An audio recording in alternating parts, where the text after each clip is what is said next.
আপনারা তো হাঁসের ডিমে না অনেক রকম রেসিপি খেয়েছেন, একবার এইভাবে হাঁসের ডিমের কষা বানিয়ে খেয়ে দেখুন, গরম ভাতের সঙ্গে একদম জমে যাবে। চলুন তাহলে ভিডিওটা দেখে আসা যাক।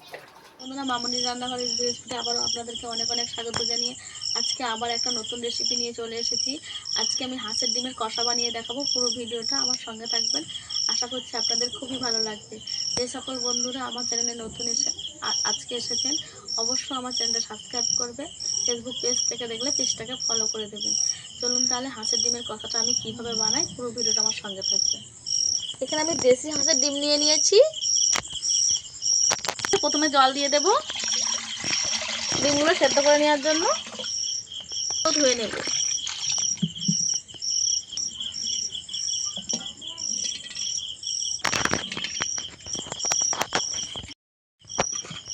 এদিকে আমি উনুনটাকে ধরিয়ে নেব।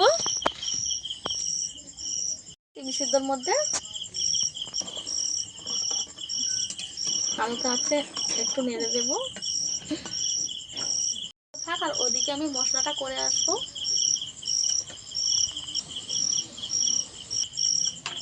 আমি কি কি উপকরণ নিয়েছি একটু দেখিয়ে দেব। এখানে আমি পেঁয়াজ কেটে নিয়েছি 4টে বড় বড় সাইজ, আর এখানে আমি রসুন নিয়েছি কিছুটা, আদা নিয়েছি কিছুটা। এই দুটো বেটে নেব।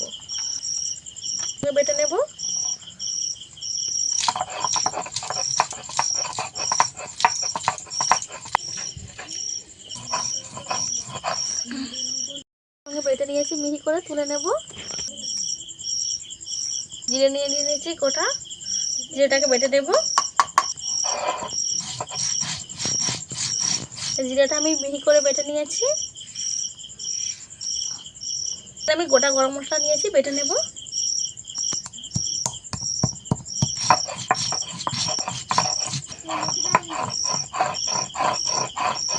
আমি একদম মিহি করে বেটে নিয়েছি, তুলে নেব। ডিমটা আমি আরো কিছুক্ষণ সেদ্ধ করে নেব, যেহেতু এটা হাঁসের ডিম তাই একটু বেশি করে সিদ্ধ করতে হবে। ডিমগুলোকে আমি নামিয়ে নেব, ভালোভাবে সেদ্ধ করে নিয়েছি।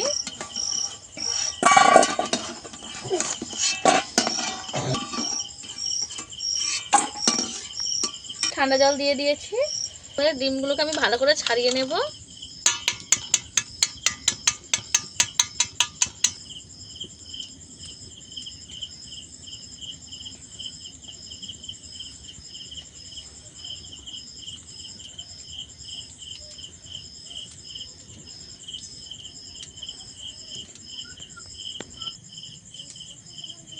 একটা ডিম ছাড়িয়ে নিয়েছি, একইভাবে আমি সব ডিমগুলো ছাড়িয়ে নেব।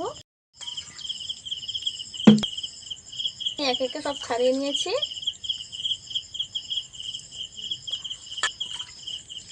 চাকু নিয়ে নিয়েছি, একটু করে ডিমটাকে কেটে দেব যাতে করে একটু মশলা ঢুকে যায়।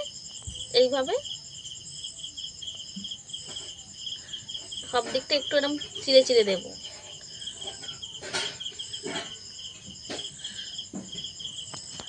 একইভাবে আমি সবগুলোকে করে দেব। একটু হলুদ গুঁড়ো দিয়ে দেব, লবণ দিয়ে দেব, তার মধ্যে তেল দিয়ে দেব। এদিকে ডিমের গায়ে মশলা ভালো করে মিশিয়ে নেব।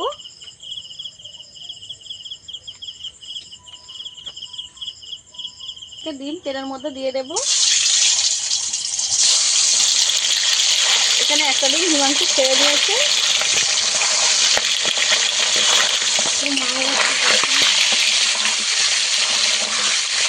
উল্টো পাল্টে ডিমটাকে আমি একটু লাল করে ভেজে নেব।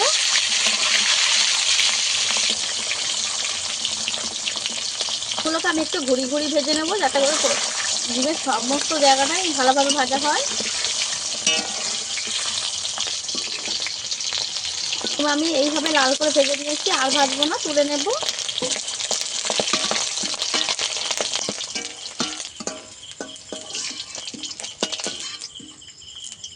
জিরে, পেঁয়াজ কুচি দিয়ে দেব।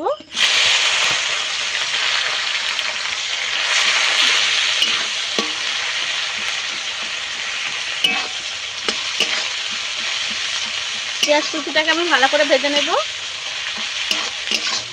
স্বাদ মতো লবণ দিয়ে দেবো পেঁয়াজের সঙ্গে। এখানে আমি হাফ চামচ দিয়েছি।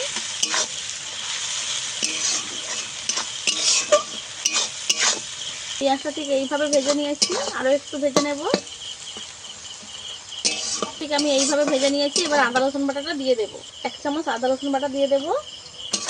আদা রসুনও ভালো করে পেঁয়াজের সঙ্গে একটু কষাবো।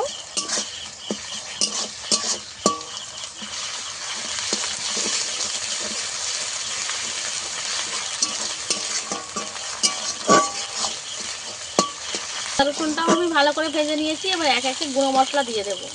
1 চামচ দিয়ে দেবো হলুদ গুঁড়ো, 1/2 চামচের একটু বেশি আমি দেবো লঙ্কা গুঁড়ো, ঝালটা আপনাদের পছন্দ মতো দিয়ে দেবেন। 1 চামচ দিয়ে দেবো ধনে গুঁড়ো, অল্প একটু লবণ দেবো, আগে একটু লবণ দিয়েছিলাম। সমস্ত মশলা আমি এক জায়গায় একটু কষিয়ে নেব। সামান্য জল দেব মশলাতে।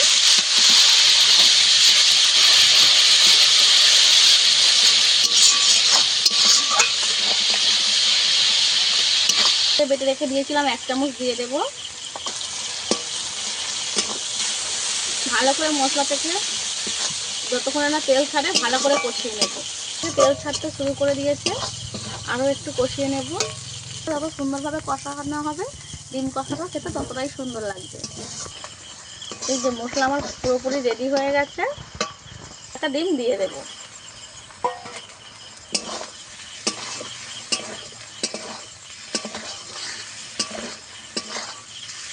ভালো করে একটু মিশিয়ে নেব। মেপে 1 বাটি জল দেব। এখানে বেশি জল দেওয়ার কোনো প্রয়োজন নেই।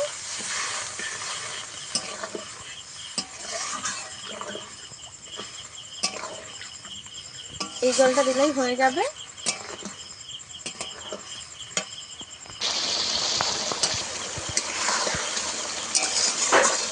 ভালোভাবে আমার ডিমের কষাটা রেডি হয়ে গেছে। ডিম কষা বা কারি যেটাই বলেন না কেন রেডি হয়ে গেছে।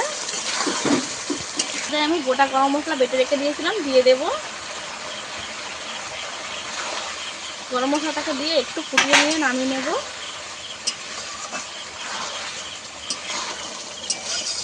এবারে নামিয়ে নেব এটাকে, আমি আর ফুটাবো না।